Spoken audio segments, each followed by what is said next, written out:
How's it going, Chiefs Kingdom? You're listening. Oh, hang on, you're watching. Listening. How's it going, Chiefs Kingdom? You're watching the next episode of the Legion of Zoom podcast. How's it going, Chiefs Kingdom? You're watching the Legion of Zoomcast, the second episode with myself, Brad Simcox, and the Arrowhead Pride token Brit, Tom Childs. How you doing, mate? You all right? Yeah, I'm really, really well, mate. You got there eventually. I got there eventually, yeah. Some of those will probably be in outtakes. Yeah, change of scenery. We've both got hoodies on. It must be cold. It must be Christmas. Yeah. I am splendid. You are splendid. We're actually really splendid as well because we've had a really good reaction to the first episode, didn't we? Mm-hmm. Especially on Twitter and obviously on the on YouTube. Just been brilliant, some of the comments, and it's great to hear everybody's thoughts on it and actually getting involved with all the voting and everything like that we've been doing. Yeah, definitely. Absolutely brilliant response, and we're blown away by the response, to be honest. Yeah. It's been absolutely fantastic. And we're actually really ecstatic as well because the Steelers got beat last night.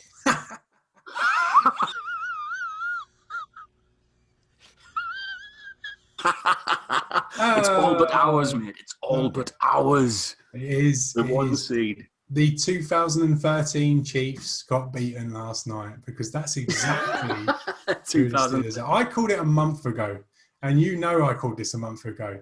That team were the biggest bunch of frauds, the worst remaining undefeated team I have seen since the 2013 Chiefs. They were bad, and they're proving to be bad, and now the Chiefs have all but wrapped up the number one seed, and I cannot wait for January. The Chiefs, for the third year in a row, are 2 home wins from the Super Bowl. 3 years in a row now. This is mad. We're watching greatness, aren't we, 100%. at the minute? This is one of those generational teams, and we'll be talking about this team for a long, long time. Mm-hmm. But, the Chiefs are, 13-1 now? Yeah. And the best that the Chiefs have ever done is 13-3. Yeah. So, again, Mahomes and co. could be breaking another record, another Chiefs record. It's just insane watching this team. It's crazy the level of talent we've got, and just how they're managing this run of games. I mean, I know they've been quite close with some of these results, but we'll get into it a little bit later on. But I just felt they controlled, a lot of their destiny this year, and through what's pretty much a difficult kind of schedule that they've had as well. Mm-hmm. Would you agree with that? I mean, would you say it was a difficult schedule or middle of the road? Absolutely. Like the road games they've played out of division have been really, really tough. Everyone's been saying like who they've beaten this year. They've beaten the Ravens, the Bills, the Saints, amongst others, the Bucks. So they've played some really hard games on the road. The job's not done quite yet. Like mathematically, the Chiefs can still finish the second seed. I don't know about the third, but definitely the second seed. Not that it makes a difference this year. There is a scenario, and there's plenty of permutations and different ways that the Chiefs can be the second seed. We've actually got an example one which we put over this, just to show how complicated it is and how ludicrous everything is that the Chiefs, what needs to happen for the Chiefs not to be the first seed.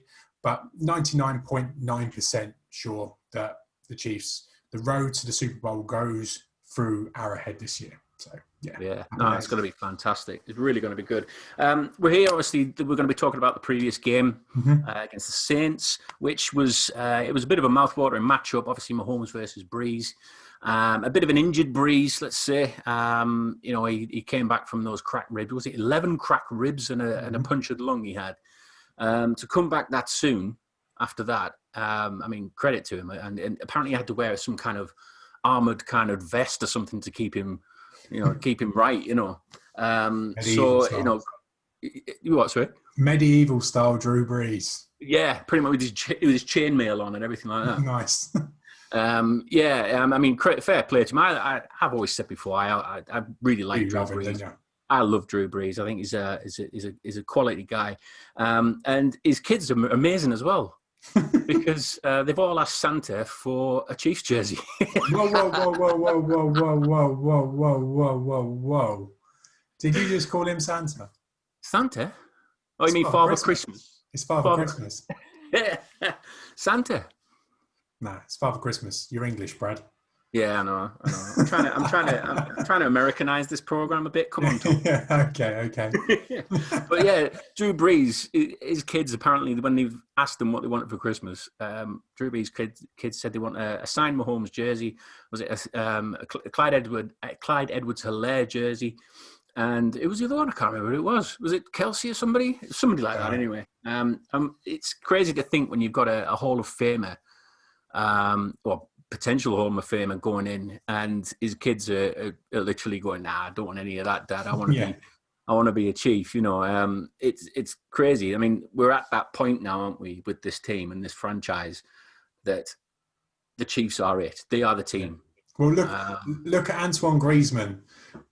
Yeah, Antoine Griezmann, who World Cup winning footballer or soccer player to some of you guys. Antoine Griezmann, who tweeted out on Sunday that he's watching the game in his Mahomes jersey. Yeah, that's it now. We've become the scene team. We are the bandwagon team. And I am here for it.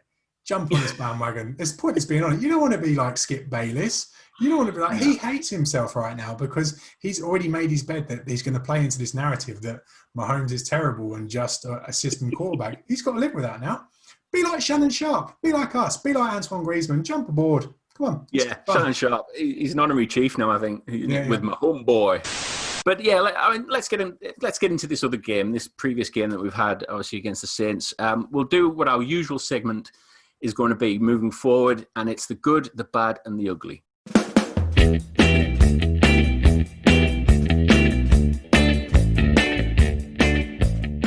So the good for me, I'm going to say that how the Chiefs controlled this game was good for me right from the very start.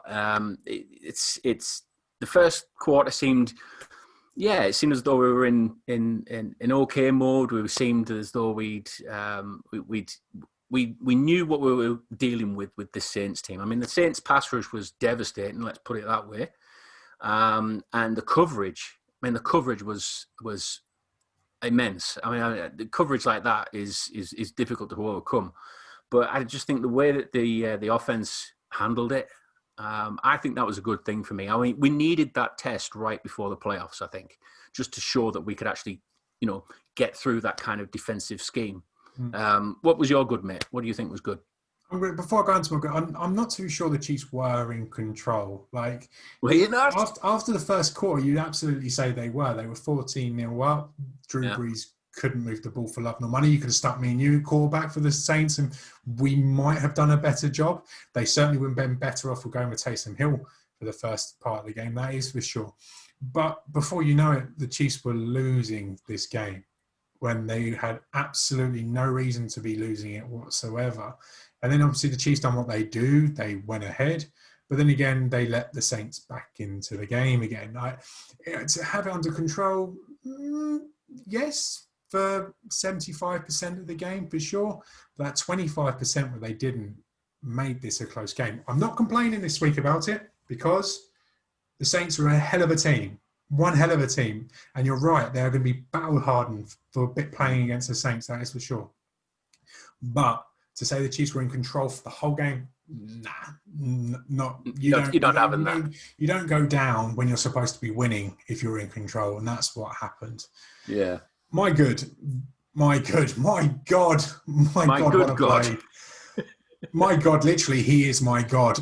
Patrick LeBron Mahomes, from stealing the full name from my colleagues. That touchdown to McCall Hardman was just... It shouldn't have been allowed, should it? It's crazy how that happened. It was going nowhere. The whole play was going nowhere. There's been a few times, several times now, when I've seen Mahomes do things and I just sit there and go, just like pinch yourself and just think, this guy, what can't he do? And it's annoying, the fact that this season we're spending so much of it sat on our own watching games, because it's a type of season where you're watching this bloke play and you're thinking, I wish I was with people watching this, because I would love to just get as excited with other people. I always hark back to that play against the 49ers, not in the Super Bowl, the one in his first, I think it was his Conley game. Conley in the corner. He went round and then threw the ball to Conley. And my reaction to that was just like, oh my God, this guy's ours.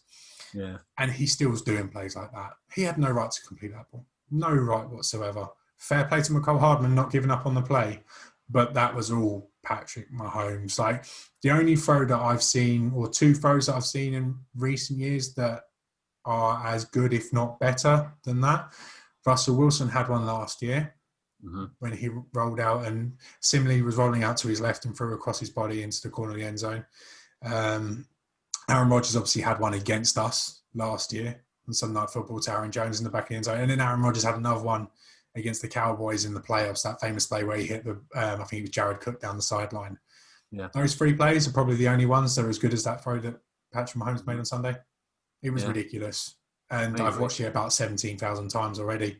And the scary thing is about Patrick Mahomes is that that's probably not going to end up in his top 5 throws. No, you're probably right. Well, I mean, like, for me, it's in his top 5 right now. 100%, probably his top 2. It's that good a throw. But when he's all said and done, nah, there's not. The thing is with Mahomes, you think you've seen it all with him, don't you? Mm-hmm. And then he does something else amazing, magical. And I agree with you. That touchdown to Hardman. I mean, fair play to Hardman to get into that. I mean, we'll talk about Hardman in a minute, but you know how he got down to get that, and even expect it to come to him. Mm-hmm. That was the other thing.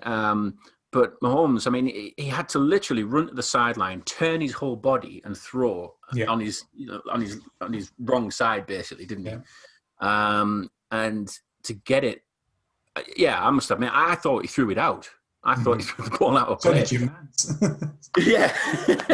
And when you saw obviously the referee putting it up that he scored a touchdown, I thought, how the hell did he do that? And we needed to see more replays. And like you said, replay after replay, you just still sit there shaking your head at what this quarterback can do. And then you realise, oh my God, he's ours. He's actually ours. This is insane. So yeah, it's that level now that Mahomes is hitting where, like I said, you think you've seen it all. He pulls something out of his backside from nowhere. He did it all game though. There's another one I think it's seen that's doing the rounds on Twitter at the minute where Mahomes escapes the pocket and he kind of looks as though he's going to throw, jukes inside, and then jumps and throws it. I think it was to Hardman again, was it? Or somebody? No, it might have been Watkins, actually. Again, just a magician. Just an absolute magician. Moving on to the bad. Now, the bad for me, I know we've just been giving him quite a bit of praise, but McCall Hardman, for me, he's dropping a lot of passes at the minute. And it seriously needs to be... It's becoming a bit of a problem because it's a drive killer. And yes, okay, I know Tyreek Hill had a couple of drops as well, I think. But I think Hardman needs to be proving himself a little bit better than this, and especially in these type of games. I don't know what the problem is. Is Mahomes fizzing it a little bit more, or is it just Michael's just taking his eye off it and then looking to try and obviously sprint off down into the end zone? Who knows? But that's bad for me. Velocity of a ball cannot be an excuse for an NFL wide receiver. No. It simply cannot be an excuse. If the ball's thrown too hard at you, then you're playing the wrong sport. Let's be honest. Okay, there was one. I'm struggling to think of drops here apart from the one on the deep ball, the 50-yard pass. I think it was the first drive of the game when Mahomes, again, another outlandish throw in stride, hit Hardman, and I think it was Gardner Johnson and knocked the ball out. But not Hardman's best game, but for me, he gets a little bit of a pass because he was involved in the great Mahomes play. My bad was also regarding drops, and I don't want to go too hard on the guy because he's had 4 interceptions in 3 games, and it's the Honey Badger. Yeah, he knows he should have dropped. He knows he should have had that interception, like Juan Thornhill last week. He should have had the interception, but he didn't. He knows. There's no point dwelling on it because he won't. He'll get on with it. So yeah, that's what he seems to be like. There's the Honey Badger. He just seems as though he dusts himself off and goes again, doesn't he? He has a bit of a rant on Twitter now and again, and just clear the air a little bit. But after that, he's back on it, and I'm sure he'll do something in the ball again. I'm sure. The good thing about the Honey Badger is he's found his swagger. Like championship swagger is coming back to this team, And he's not like the whole New Orleans Saints, oh, we're dancing after we get burned for 15 yards. So like this team's getting their swagger back, which can only be a good thing. Yeah. Okay. Right, let's get on to the ugly. Ugly. By the way, this is a really bad segment to have for the world champions Chiefs. Like we're going to have 2 positives and 4 negatives. Talk about glass half full. But we are actually trying to dig it out a little bit. We are actually trying to get a little bit more out of the bad and the ugly side, because there's so much that goes well with the Chiefs. Trying to find something bad and ugly is quite difficult. But I think there was actually 2 things for me for the ugly, but I think the main one of them was the O-line. The O-line was a little bit paper thin. Brad, we are not nearly qualified enough to talk about offensive line play. No, I know. That's why I'm leaving that one alone. That's why I'm going to the other one. The O-line is paper thin. I'll leave that for the experts. But the ugly thing, obviously, was the Clyde Edwards-Helaire injury, which it looked bad. I actually feared the worst when I saw the replay of it. And basically what he looked like. Yeah. Basically. Doing the splits, basically, yeah. You don't want, I mean, he's got strong legs, that lad, and it's proven in the apparent x-rays that came back that no real kind of damage occurred. Just was it a high ankle sprain or something and a hip sprain or something? Amazing that he hasn't been out for longer for that, because I actually thought there was ligament damage and all sorts going on there. So that was ugly. I mean, there's some light at the end of the tunnel. He might be back for the playoffs. Yeah. Which is brilliant if we can get him back for then. But yeah, that was the big ugly for me, I think. Yeah, like he might be back for the playoffs. Great. If he's not, never mind. I'm just glad there's no long-term damage. Definitely. Like you look at Joe Burrow's injury now. Like you're now wondering if Joe Burrow can even be back next year, and that's what I was starting to think about. Could it be happening with Clyde Edwards-Helaire, because it could have been a career-changing injury, but touch wood, everything seems okay, and it looks like he's going to be okay. And if he makes it back for the playoffs, then wonderful. Excellent. Yeah, brilliant. So my ugly. Oh my God, this got some giggles last time, didn't it? This is ugly.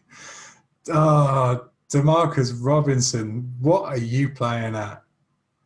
Oh, he's my boy as well. I know he's your boy, but my God, can he just do something normal when he gets the football? Like you hear about like north-south runners. He is the complete opposite to a north-south runner. He's an east-west guy, is he? Yeah, he is definitely an east-west guy. Like, I liken him to the game Frogger. Constantly moving sideways or waiting things to come along before he goes. Like, why not just go straight? Why are you going sideways? Why are you trying to make a play happen with 9 seconds left in the second quarter? Yeah. You're being tackled by 6 guys. Why are you still trying to beat these guys? Just hold the ball and go down. Yeah. Just go down. Or go straight and go down and get taken down. He winds me up so much, that guy.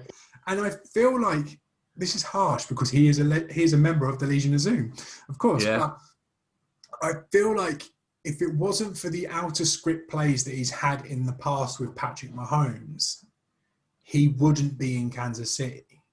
Yeah. And it's his chemistry with Mahomes which is keeping him here. That's fine. But when you have the ball, you have to look after it. We cannot be losing games because DeMarcus Robinson's trying to do too much on a punt return. Yeah. He looked like Benny Hill. And we were just lucky that the Saints managed to balls up the recovery. Okay, it cost us 2 points. It could have been a lot worse. Yeah. It was like the Chiefs were about to go into the half with a 7-point lead. They could have been tied. They went into the half with a 5-point lead. It could have been damaging. And I'm just thinking, we can't, we're a good team. Yeah. Let's not beat ourselves. And DeMarcus Robinson is the type of player that will have us beat ourselves. Literally, like you just said, get the ball, hunker down, just hit the deck, and let that play out. There was nowhere for you to go in that play, so just give up on it. Yeah. But yeah, I think it was been a bit of a tryhard on that one. A tryhard. Bit of a tryhard. Is that what we're going to start calling people now? You tryhards. No, I hear my son using it all the time on Fortnite. Playing Fortnite. Oh, he's a sweaty tryhard, So I'm using that now. I'm trying to get down with the kids. So we're adding a new segment into this, which Tom's actually invented. Believe it or not, we've actually got a Mahomes-Meter to assess just how good Patrick Mahomes is. Is he Patrick Mahomes? Is he Patrick Mahomes level at the peak, or is he right down the bottom end of the scale with various Chiefs quarterbacks of the day, of yesteryear, let's say? Yeah. Tom, where have you put Patrick Mahomes on this Mahomes-Meter that you've invented? Okay, to be clear, when we put Mahomes on this meter, it's not like we're saying he was as good as that quarterback was for the Chiefs. What we're doing is we're comparing Patrick Mahomes to the best version of himself. So here we've got the 6 Chiefs quarterbacks. We've got Tyler Palko, Brodie Croyle, Steve Bono, Trent Green, Alex Smith, and Patrick Mahomes. Just moving it up. To get Patrick Mahomes, he has to be the best version of Patrick Mahomes. Like fourth quarter Super Bowl, 7 minutes, 53 seconds in from the Super Bowl.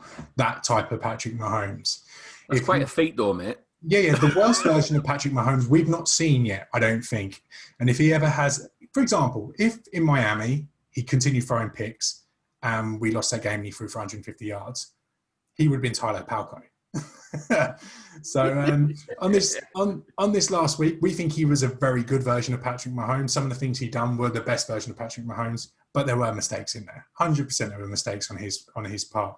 Not quite perfect. So we're putting him in the second tier of Patrick Mahomes, which is known as the Alex Smith level. So on the Mahomes-Meter this week, he's on the Alex Smith level. I feel sorry for anyone that doesn't get this concept and lives in our comments saying, how are you saying Patrick Mahomes isn't as good as Alex Smith or blah, blah, blah, blah. You just go back, watch the last minute, process what we've said, then put your comments, okay? Okay. I've got this horrible feeling that the snippet of this section is going to be of the Mahomes-Meter. Yeah. It's just going to be, this is where the lads at the Legion of Zoomcast have put Patrick Mahomes. Yeah. Can you believe it? They know nothing, these British lads. How can you put him on the same scale as Alex Smith? You can see it now, can't you? You can see a lot of that going on. But hopefully this doesn't hit the Twitter kind of meme stage. Let's put it that way. Freezing cold takes. You'd be known as the Skip Bayless of the show, mate, won't you? Anyway, right, let's go on to one of our favourite segments, which is the Uniform Cool Wall.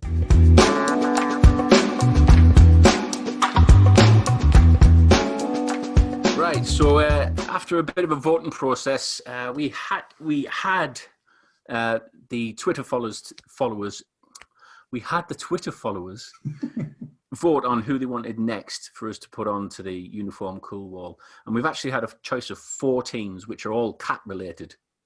So we had obviously the Bengals, the Lions, the Panthers, and there's another one that's escaping me at the minute. Which one's that one?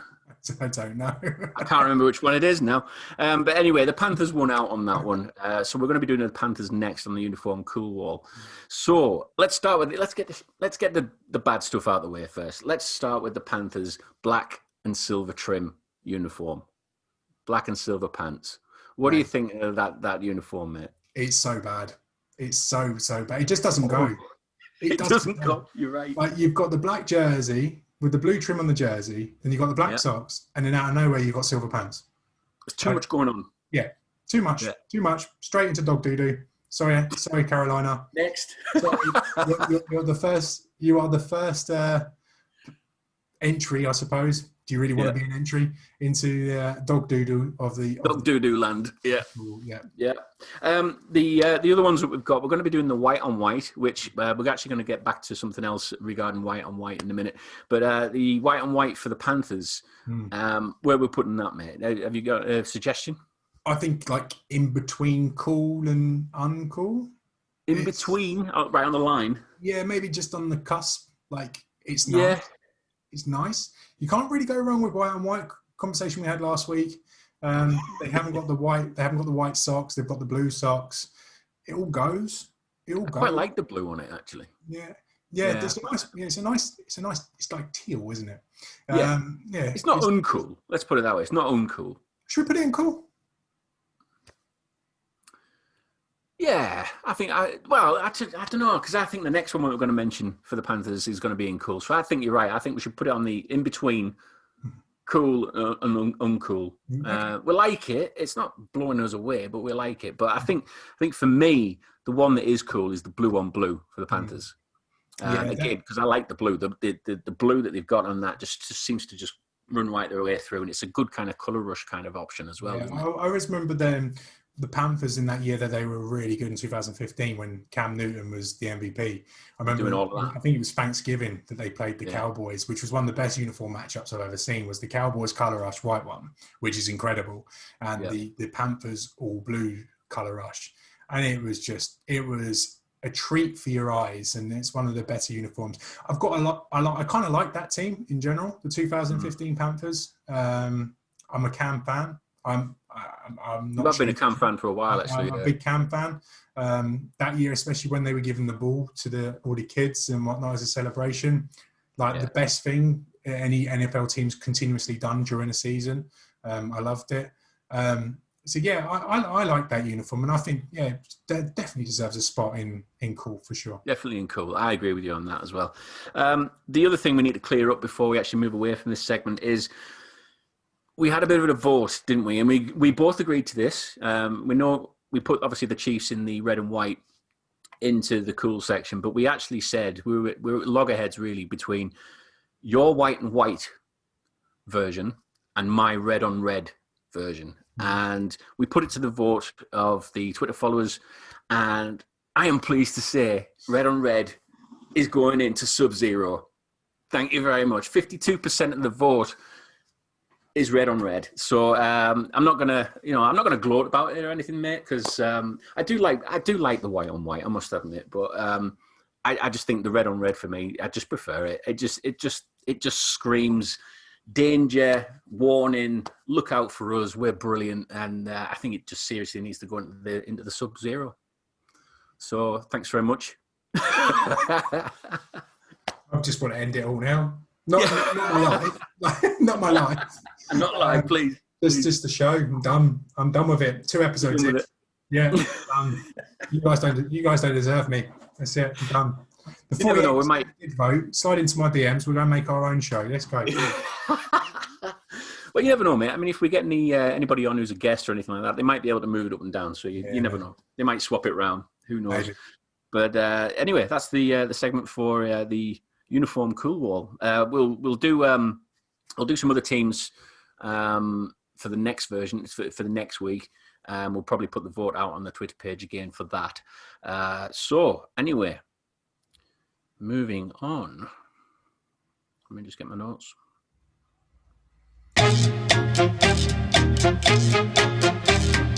Right, the next segment is going to be looking forward to the next game, which is going to be the Chiefs versus the Falcons, and it's our ones to watch.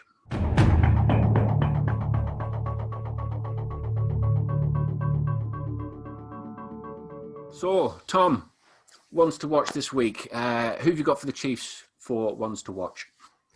I'm going to sound like a broken record, but I'm going for Travis Kelce again. This is going to be the last game the Chiefs play this year in the regular season. So this is his last opportunity. I mean, full strength team, by the way. This is going to be his last opportunity to nab the record and put up as many yards as he can to try and get the lead in the receiving yards race as well. So the Chiefs are going to force feed him. They should force feed him. Just find any way they can to get him the ball and let him break this record. How many yards away is he now? I think he needs like 57 yards or something for the single season record. Yeah. For the single season, but he's obviously within a shout of leading the league in receiving yards. It's a bit harder because Ryan Giggs is getting fed the ball down the wing. Great run here by Ryan Giggs. Oh, what a goal! because Stephon Diggs is getting fed the ball in Buffalo. But this is his last opportunity to put up some yardage because he's not playing week 17. The one for me is going to be Le'Veon Bell, obviously with the injury with CEH. I think all eyes are going to be on Le'Veon Bell just to see how he handles this. He did all right, obviously, when CEH went down. But yeah, it's really pretty much on him now, and it's Darrell Williams, isn't it? I was going to say Damian Williams then, but so yeah, Le'Veon Bell for me. I think for the Falcons side for me, the one to watch for me is definitely going to be Calvin Ridley. He's been mind-blowingly good this year, mind-blowingly good, and I think he's going to cause quite a few problems for obviously the defensive backs. So yeah, definitely Calvin Ridley for me. What about you, mate? I'm looking forward to seeing Matt Ryan play. I'm not gonna lie. I'm a Matt Ryan guy. I like him. I think he gets a bad rap, and I just don't see why everyone, or not everyone, but people are saying that the Falcons should get the new coach, get the new GM, and then move on from Matt Ryan. I don't understand it. He's still playing well. Okay, the Falcons blow games, they do, but they still score points. Last weekend, 356 yards, 3 touchdowns, 110 quarterback rating against the Bucs, who supposedly have a good defense. I like Matt Ryan, and I hope he plays well at the weekend. I hope he plays well in week 17 because I want him to stay in Atlanta. What points do you reckon the Chiefs can spot Atlanta? Because obviously the Chiefs are the comeback kings, and Atlanta are known for blowing leads. So I think the Chiefs can spot them 27 points. that seems to be the norm, doesn't it, with the Falcons? Yeah, just go on, crack on, have 27 points. We come from 24-0 down against the Texans last year, and the Falcons have got a history of this. So I'd love to know what people's thoughts are. Like, please put your thoughts in the comments and on Twitter, and just let us know like how many points you reckon the Chiefs could comfortably spot the Falcons before they go, actually, right, let's turn this on. Yeah. I think you could probably say 35 points. 35? You're going that high? 35 points. If you give the Chiefs a 35-point deficit and 2.5 quarters, I think they could turn it around. Yeah, you might be right there. I mean, like I said, it seems to be a running joke at the moment, doesn't it, with the Falcons blowing massive leads. They did it again at the weekend, didn't they? Yeah. So, yeah, I don't know. I mean, it's a crazy team, this Chiefs team. A couple of quarters they could be doing absolutely nothing, and then just one quarter they'll rack up 30 points. It's just the way they are. So it'd be interesting to see if it kind of repeats itself again this season, whether the Falcons actually just go ahead and get 27, 28, 30 points or whatever, and then the Chiefs come back to it. Well, I mean, that leads us on to predictions anyway.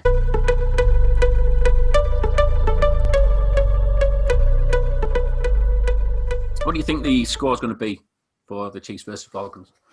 The Chiefs are going to put on a pie on Sunday night. Yeah, or Sunday afternoon for Americans, for our American friends. Chiefs 41, Falcons 17. This game is not going to be close. They've had too many close games. This one won't be. Yeah, Kelsey in the game ball. Kelsey can game ball. Kelsey's going to get 180 yards. Mahomes is going to throw for 450 because this is his last chance to put up the MVP race. Yeah. 5 touchdowns for Mahomes, 2 Harrison Butker field goals. Job done. Yeah, and then just walk off and then don't see them for the couple of weeks. Yeah, is that what you're saying? Yeah. I quite like that. I'm going to go a little bit more reserved on that, I think. For some reason 35 is springing in my head. So I think 35, but I think the Falcons are probably going to put some bit of a fight at the beginning. I think they get about 21 points, 35-21, something like that. Right, mate. I think that's everything we've covered. Yeah. So brilliant. Again, hope you've enjoyed the show. Obviously, with this being the second episode, we're adding a few things in, and hopefully you can give us a bit more praise and even some criticism as well, some constructive criticism of what we need to do moving forward, or if you've got any ideas that you want, such as the likes of the uniform cool wall and the Mahomes-Meter and all that kind of thing. We'll see what we can do and pull out for that. But anyway, thanks so much for watching, and we'll speak to you again next week. Have a good Christmas.